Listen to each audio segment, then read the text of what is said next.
Hey, this is Chad with Munday Scientific and Microscope Marketplace. Today we've got something a little different. We got a Nikon LV150 materials microscope. This is an absolutely fantastic microscope. Michael's going to come in. This one is going to Johns Hopkins University. So we're going to talk a little bit about it and then maybe help the user put it back together and take it apart. So we have two 10x by 22 millimeter field of view eyepieces. These rotate in and out. That's that line right there.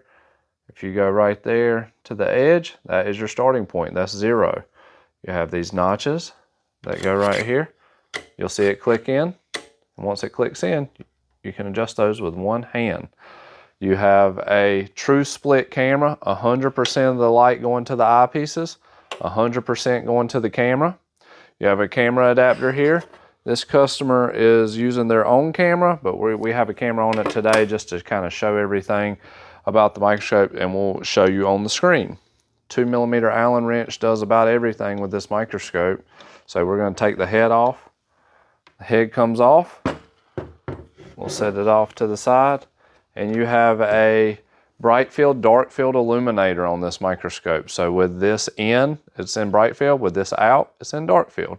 You have an analyzer here and a polarizer here. So you can rotate the poles, or excuse me, cross the poles and get a nice polarized light image. You have neutral density filters back here.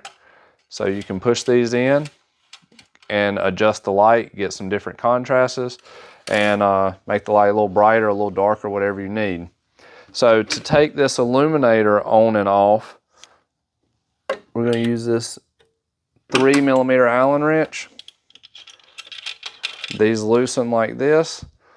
This will likely be off when we ship it. I believe we're shipping this one UPS for ease, but sometimes we ship these freight.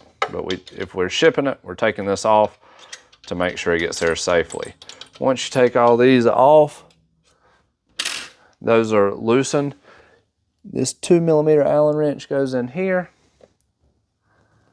Loosen that, and this whole illuminator comes off. You can see how that works. It has preset holes, and you can put it back on. Make sure it's nice and tight before you take your hand off, and even flush with the microscope. You can put a level on this, or you can just kind of eyeball it. And then right here, we'll tighten this down, tighten these back down with this 3 millimeter Allen wrench. Then we're going to go to the objectives, and we're going to talk about the objectives here. We'll go ahead and put the head back on too. So we're going to talk about the objectives. We have Brightfield, Darkfield objectives, and they are really nice on this scope. They're fluorite, and we even upgrade them to an Apo 100 Brightfield, Darkfield objective. Let's move this wafer off. That's the only one we have, so we got to be really careful with it. Mike, come in and we'll talk about the objectives. I'm not going to take the nose piece off today. We have a 5X, a 10X, a 20X, a 50X. There's that nice 100X that we were talking about. These are both Brightfield and Darkfield objectives. They provide an absolutely excellent image. And if you don't have the Brightfield, Darkfield objectives, you can't use the Darkfield and the Brightfield. So you can only use Brightfield. So they have to be able to do both, and the objectives have to be properly designed for this scope. So a couple other little things about the scope. Rheostat, when it's clicked in the off position, the light will be orange. On position, light goes green. You'll notice the light comes through. This does have a double switch on it. So back here, there's an on and off switch here too. So if that's off, this rheostat doesn't work. So this has to be on for you to be able to get light. So you have a fine focus knob, a coarse focus knob right here, and you have a very smooth, nice 3x2 stage. So this is a super smooth stage. This has all been re-lubricated. This thing's literally like brand new. We're gonna put that sample on and we'll show you kind of what it looks like. Another cool thing about this scope, you have wrench holders here. So you can put the wrench, you can put the 2 mil and the 3 mil Allen wrenches here, so you can always know where to find them. All right, so now that we have the image on, I'm gonna bring it into focus. And we'll show you what this thing looks like.